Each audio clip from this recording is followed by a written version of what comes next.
Hello and welcome to the Story Engine podcast. My name is Kyle Gray, and today on the show we have Kirsten Graham. Kirsten is an expert in helping entrepreneurs get the support they need most, which is often better and smarter team members, sourcing from the Philippines. She helps people with marketing experts and bookkeeping experts so that entrepreneurs and coaches can be free to do what they do best. Today on the show, we're going to be crafting a story with her to get more of that message out to her ideal clients. I think you're really going to like this one. So without any further ado, let's hand it over to Kirsten Graham. Kirsten Graham, welcome to the Story Engine podcast. Hey, Kyle, thank you so much for having me. I'm excited to talk with you today. There's so many different elements of growth for a business that you're working in, but before we dive into that stuff, can you tell us a little bit about who you are and how you're showing up in the world today? Sure. So I'm a business coach. Our company is Six Figure Business Coaching. I have a business partner, Jeannie Wilson, and she was actually a client. She was one of my mortgage clients back when I owned a mortgage company. And I knew she was leaving her job to start a business and asked how things were going. And she said, I don't know anyone who owns a business. So I started coaching her, mentoring her, which I did with a lot of people. And that's how I kind of fell into business coaching. So I'm accidentally here as a business coach, but it's been 15 years now. So it's going fine, I guess. But yeah, I love showing up to help our clients understand that they deserve support in their business and that anything's possible. I think it's so exciting to be an entrepreneur. And you mentioned at first mortgage experts, but now it sounds like just entrepreneur in general. Who are the people that you love to work with and see? Yeah, we work with a lot of coaches, clients, coaches and consultants, but we also work with a lot of real estate agents and mortgage lenders because that's my background. It's mostly service-based businesses, but we do spend a lot of time in that coaching space. Mm-hmm. Amazing. And so when working with these people, and like I like what you say about deserving support in your business. Now, I don't think these people are going around thinking I don't deserve support.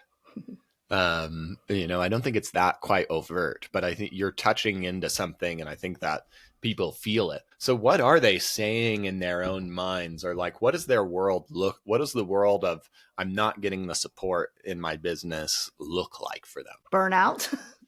The end of the day, yeah, business owners often tend to just burn themselves out. You know, you're building your business, you're taking great care of your clients, you're taking care of your family, your friends. If you're in that sandwich generation, you're taking care of your parents. So you have a lot going on. And what we hear all the time is, well, I hired a virtual assistant and it was too much work. If I have to spend that much time teaching them what to do or, training them, I'll just do it myself. And again, that's a very limited belief and a very short-term vision of your business. But we have to understand that we all start businesses with, lacking a lot of skills. Like most of us didn't learn how to outsource overseas or how to create SOPs or how to hire the right person. So there's a lot that leads into why I don't feel like I need support. And a lot of that has to do with feeling worthy of it at some level or not feeling capable of it or thinking that you're not going to be a good leader. So I think there's a lot behind the scenes when it comes to supporting your business. And I'm curious, like if you were to sit across from, or maybe one of your clients was sitting across from another, and because I don't know if they would say like, they maybe would say I don't feel supported or I'm not sure what to do. They wouldn't, they're not saying I want to deserve more support, but I'm just so curious, like what the experience is for them. Yeah. What are they saying in their own heads about this deserving? Yeah, they're maxed out. They're burnt out. They don't know where to start. They don't know how to hire. They don't know what that would look like. What do I even hire for? So it's all the things that go into just not knowing what you don't know and then having to face that. And so, but you watch other businesses and you're thinking, it's human nature. We compare ourselves with others. Like, how does that person do that? How are they showing up perfectly on Instagram? And they've got 2 podcasts and there's always pictures of them and their children traveling. How do they do all that? And I'm staying up late at night, just trying to keep my head afloat, so to speak, just trying to, survive the day to day. And so I think it's understanding that, especially now, outsourcing has become way more popular and a more common topic. So I think people are aware of it. They just don't know how to get there. And again, I think it's just a burnout and feeling overwhelmed and not knowing what to do. Mm-hmm. And you touched on another important thing or big objection to outsourcing. And I've certainly experienced this myself, and I've had my fair share. I've worked in startups with distributed teams all around the world. I've had a whole agency with team members for me of people across continents. And but it is oftentimes a lot of work to train somebody up. And I can remember times where I was afraid to hire somebody because it's like, well, if I'm already staying up late and then I have to like do this extra like 4 hours a day of work to train this person, I'm not even going to make it to where this person's like a valuable asset to me, because my business is going to explode in the time that it takes for me to get them going. Yeah, that's the other problem. We generally wait too late to hire, right? Interesting. So people will say, well, when should I hire? And it's before you're absolutely so slammed that you can't come up for air. That's the worst time to hire. But people also don't realize that you start documenting everything you do and creating your systems and your processes as you work and as you go, so that you have a structure and a plan. When you do bring that person on, it's easy to hand off those tasks. And in this day and age, it's easier than ever. When you're doing something, just record yourself on your computer doing it and talk out loud about what you're doing and why you're doing it. Then you just hand someone that video rather than spending an hour teaching them how to do that, right?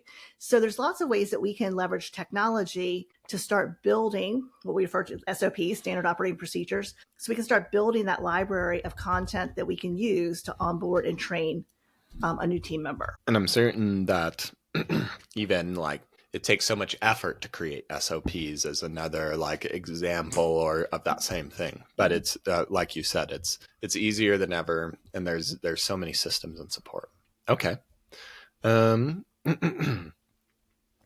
So what are some of the ways that most of these people need support the most? You mentioned there's a couple of avenues where you usually are plugging people into team members, but where do most of the people you work with need the most support that you're a good fit for? So initially it was marketing, because my business partner, like you, owned a marketing agency. So we focus a lot on marketing. So we work with clients that want to start a podcast or a YouTube channel. And we actually train their virtual assistants on all of our SOPs. So for our clients, we actually provide all of the structure that they need to manage the tasks that their marketing virtual assistant does. So we like to say, you lead people, you manage tasks: video editing, audio editing, graphic design, social media, email marketing. That's one arena. The other is guesting on podcasts. I have a virtual assistant that books me on all these lovely podcasts like yours, Kyle. And so a lot of our clients are at that place where that's what they want to do. They want to guest on podcasts. So we train their virtual assistants to do that and provide all the SOPs and structure. The other area is software. I always joke that I swear at my computer every day. My business partner is very tech savvy. I am not. So we tend to attract a lot of clients that are like me, that are not great with technology. So having software VAs that can build lead magnets, landing pages, automations, websites, things like that. And then our last thing, the only thing that is really not in the marketing space, is bookkeeping virtual assistants. So we really help our clients to get their financial ducks in a row. And there were some things that you mentioned earlier on about like bookkeeping. Why is this something? I would imagine the early stage coaches and people there are like, well, I'm making a little bit here and there, but I don't really I can handle my books. It doesn't take that long. But I imagine this is another case of you don't know what you don't know. What are these like move fast and break things, just trying to grow? What are they missing out on by not having a bookkeeper and not having a close eye on their finances like this? Yeah, especially small businesses when they first start, I feel like they burn through money. They're so excited. They buy that, $6,000 website. They spend a ton of money early on that they don't necessarily need to invest quite that much.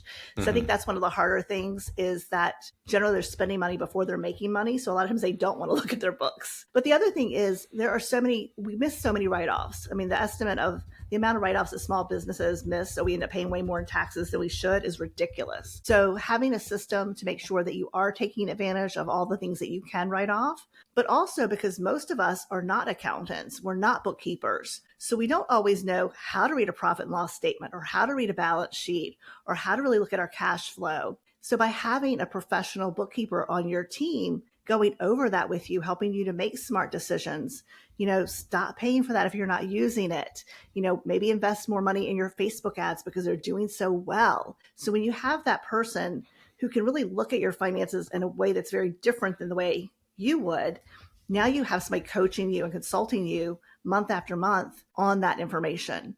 And it really is, that information is key to making good decisions on how to grow your business. And can be a lot better than most of us investing in coaching and things outside of us, and probably paying a lot more for less insightful things. But maybe they come in a nicer package from time to time. Yeah, but most of us didn't start our businesses to be busy, with our bookkeeping, right? No. And this is the part that I love about what we do the most, because again, I like to say we're not an outsourcing company, and we're not an agency, a marketing agency. We truly coach our clients, and we literally hire and train their virtual assistants and provide them with the tools they need to succeed.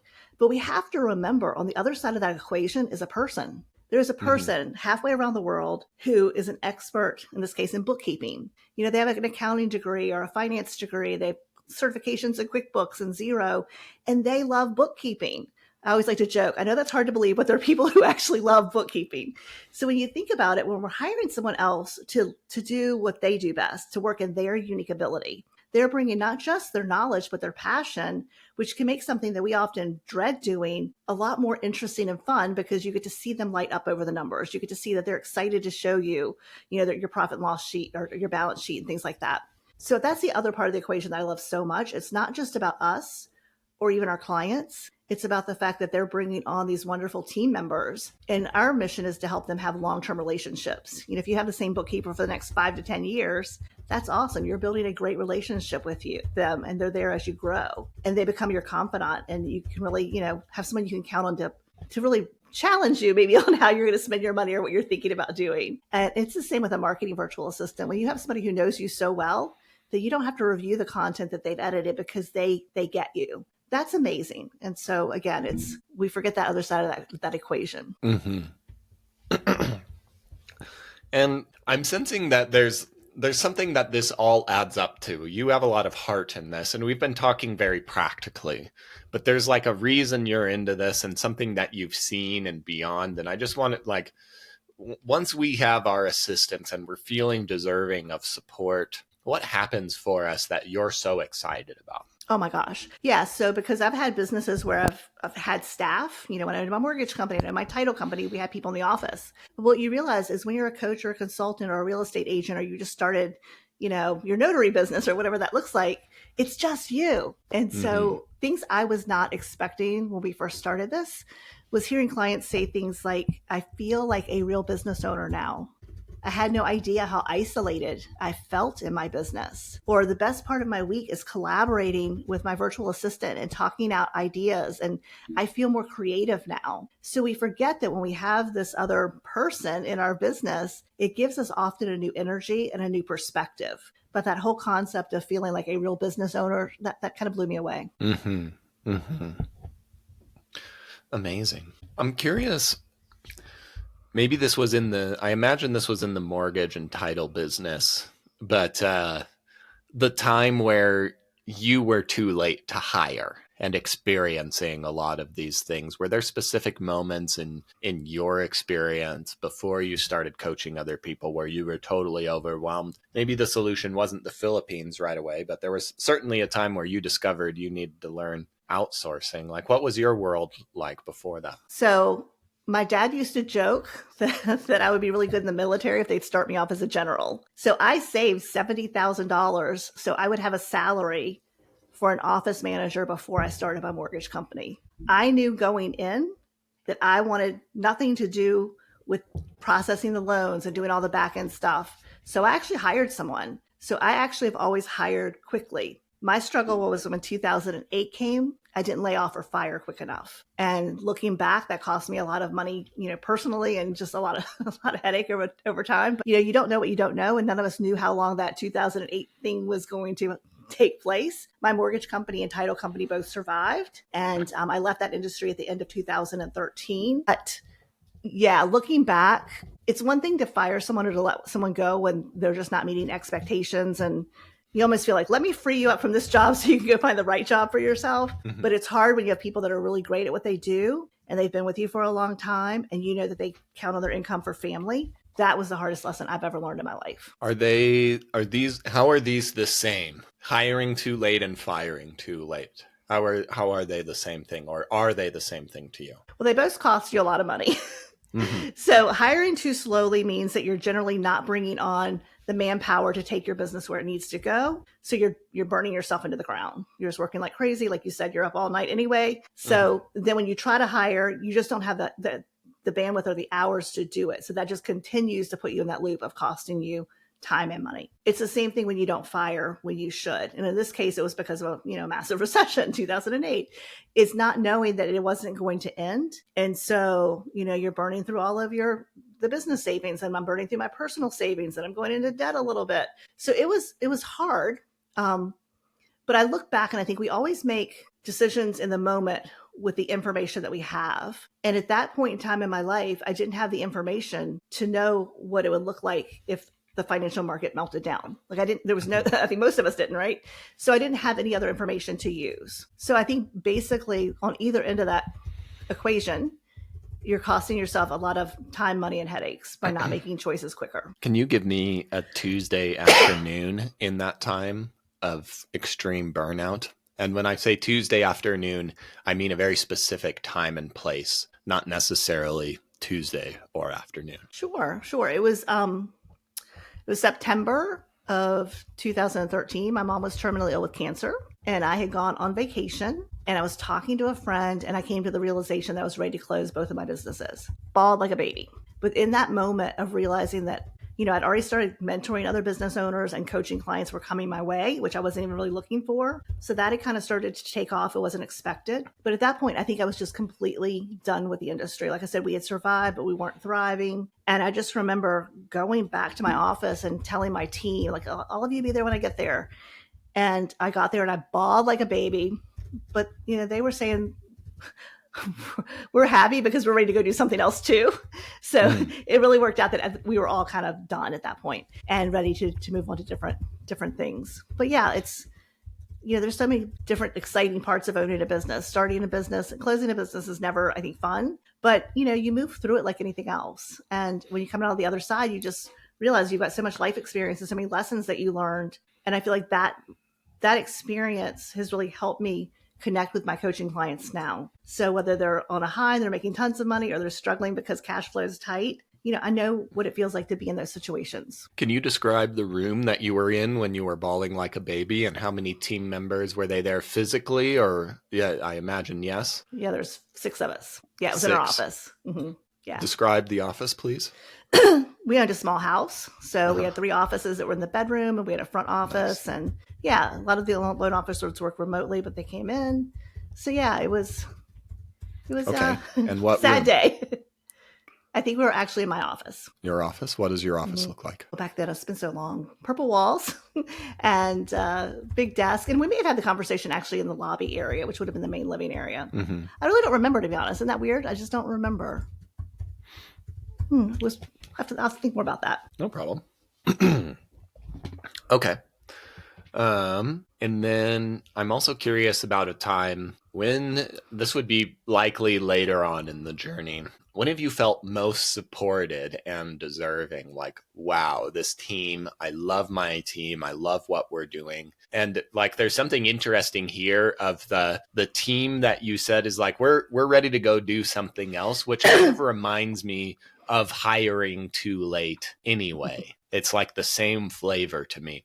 But now on the other end of the spectrum, you're supported by your team. You're doing your best business. You get to be, you're having your own moment of, I feel like a real business owner right now, even though I think you've been a very well put together business owner for a long time. Like what was your version of that? Yeah. So I think, having a business partner, Gina and I have been business partners for a long time now, since really 2014, I guess. And, we have a fantastic team. And so I feel like I've always had that support, especially since she and I became business partners, because we're very opposite of each other and we're both smart enough to stay in our own lane. Mm-hmm. And, we support each other completely on hiring and firing and what needs to be done. Sometimes she rises up and she's a better manager and leader than I am, or vice versa. So that's really nice. As far as the team goes, we are, I think you're always looking to structure things. What's the best way to structure this? And the other thing is, with our team, I don't want to let them get bored or feel like they're not growing. So one of the things we're always looking at is how can we move this team member up? Would this team member want to take on this challenge? And we're always having conversations with them about those things. If they want to learn things, what we can help them do. So I think, again, and we're hiring hundreds of people because we're hiring them for our clients. But yeah, I think right now I feel totally supported in our business and very excited about what we do. And But I'm not asking you about right now. I'm asking you for a moment just like September 2013. You were on vacation. Maybe you're with your business partner and you're like, wow, this is magnificent. Like, when was a big win and a moment that reflects exactly the promise that you give to your clients? Well, we were at Traffic and Conversion a couple of years ago. Yeah. And so that's a huge conference. And, it was pretty amazing to be there. I always like to say that conference is like drinking out of a fire hose. There's so much information coming at you. But I think like when you're at a conference like that and you realize that you're learning all of this information, there's no way I could go back and implement it all. So it's awesome at the end of the night, whenever Jeannie and I go to a conference, is we're talking about what do we want to implement and who can we delegate this to? Who do we think on the team might want to learn this, and how can we develop their skills? Again, when you're at a conference, you have all these great ideas and you shouldn't always implement all of them at once. But yeah, I think that's when I get really excited, is when we're at a conference and we're learning new things and we're thinking about how we're going to grow and then how we're going to help the team grow. That's always exciting for me. I think that's great. And it's applying this and giving you more freedom. Like, how can we delegate this? What's most exciting for me to do? Yes. And being able to engage with that, rather than, I've been to my fair share of those where you just feel stressed and overwhelmed. So many, too many ideas. Okay. Yeah, that particular conference, we actually had one of our clients. He's in California and he flew to that conference as well. So here we are. We get to meet someone we've known on video, but not in person. So that was really exciting. And then it was also nice to have a third person to talk out ideas with at the end of the conference and think about things we would implement. Yeah. Ooh. And tell me, what do you think are some of the things? There's a lot of people that do outsourcing out there. What do you think you do differently, or what would you want to highlight about yourself that would attract the right people to you? Yeah. So I think the first thing is we're not an agency. So you're not paying us and then we pay your virtual assistant. And because that's kind of being the middleman. And that's the last thing I want. I want our clients to actually learn how to manage tasks and lead their team. So I think that makes us very different from what's out there. So we actually hire the VAs and then we train them. And so, but more importantly, I think we also, we're coaching our clients on how to use SOPs, how to lead management team meetings and things like that. So I think that's very different than what is out there right now. I love it. I think we're there. Are you ready to hear your story? I am ready. Yes. I can remember one September a long time ago, walking into my office, and I felt like I was carrying the whole world on my shoulders. My mom was terminally ill. I was spending so much of my time and investment trying to help her. And then I had these two businesses that also felt terminally ill in my own eyes. We had made it as a mortgage company through the big crash of 2008, and we had survived, but not unscathed. Showing up every day felt like a slog for me, and I was doing so many things that I just didn't like to do anymore, and doing things that were necessary just to survive. I felt like I was still crumpled up from the very first news in 2008 of hearing the collapse, and I still hadn't relaxed. I had this death grip on my business for so long. And now today it's all going to change. I'm terrified, but I stand up in front of my whole team that I had been building. I start to bawl and say, we're closing this down. I'm afraid that they're going to be upset or sad. And really they say to me, we've been ready to move on too. It should be comforting to me. But I start to wonder, how long have I just been playing this game? And for who? Running businesses I didn't like anymore, with teams that weren't in alignment. Why were we all doing this? And I couldn't figure out the answer. And I knew in that moment that something needed to change in the entire approach to how I did business and how I saw business, particularly teams and support and where my real lane is. You see, I wanted to grow my teams and I wanted to be supported, but not by some agency that kind of plugs people in and is really expensive. And then I wanted to really master tasks and leading a team that could free me up and amplify me. I was worried about the training processes and wanted to make training and plugging in the right teams and the right assistants to every area of my business, from bookkeeping to marketing to managing my emails. I wanted people that were ready to go right away and start saving me time so I could do what I loved and lit me up. And I really was hoping for not just tasks to be taken off of my plate, but a much better understanding of how to document these tasks and how to grow a business architecturally to support me. And over the course of a few years and a lot of costly and painful mistakes, I started putting this formula together for my own business and many other people I worked with. Some became my business partners and some became more and more successful. And I can remember a few years later with my new business partner who I had elevated from this, we had a way to serve people and support people. And we're at Traffic and Conversion Conference, one of the biggest, most leading marketing conferences out there. And I can remember having a totally different experience. So many of the conferences that I had gone to before, I would leave feeling overwhelmed and frustrated and afraid with all of the ideas and all of the things that were piling up onto my plate. This time I'm here across from my business partner and with one of our team members on the line talking about what we were going to delegate, who was going to take care of this, who was going to implement that. And for the first time, I felt supported and empowered and allowed to really be a visionary instead of just a really hardworking person. And that freedom, that's what I believe entrepreneurship is really about. Being able to lead and guide and direct people and mold the world in your shape. And it's not just about how much you can do with your two hands. And so in the next 45 minutes, I'm going to teach you our unique process so that we can free up your time and your energy to do your best and to be your best and have a business that supports you. Wow. You truly have a gift, Kyle. Oh my gosh, that's amazing. How do you do that? This is a lot of practice here and plugging in a few good assistants in my own life so I can be my own crazy mad scientist and just do things like this. I love it. Yeah, but I absolutely appreciate your perspectives and your gifts and being able to create things like that. It's been wonderful exploring this with you today. Thank you. I cannot wait for my business partner to hear this. She's going to love Great. it. Put it on the task list. Yes. Yes, absolutely. Well, before we sign off, do you have any closing thoughts for us today, and where can we go to learn more about you? Sure. Yeah, I just think that being an entrepreneur is it's a privilege for all of us. And I love the fact that we get up every day and get to do what we love. And just remember, when you're hiring other people to do what they love doing, it's totally a win-win. And yeah, they can find us at sixfigurebusinesscoaching.com. If you're ready to get your finances in order and hire a bookkeeping virtual assistant, you can go to lessmathmoremoney.com. We host masterclasses there every month, and you can sign up for the next one. Amazing. And we will have that link in the show notes. So Thank you so much. And closing thoughts for us today. Yeah. I usually like to say to people, if your time's worth more than $6 an hour, why are you doing tasks that you don't like?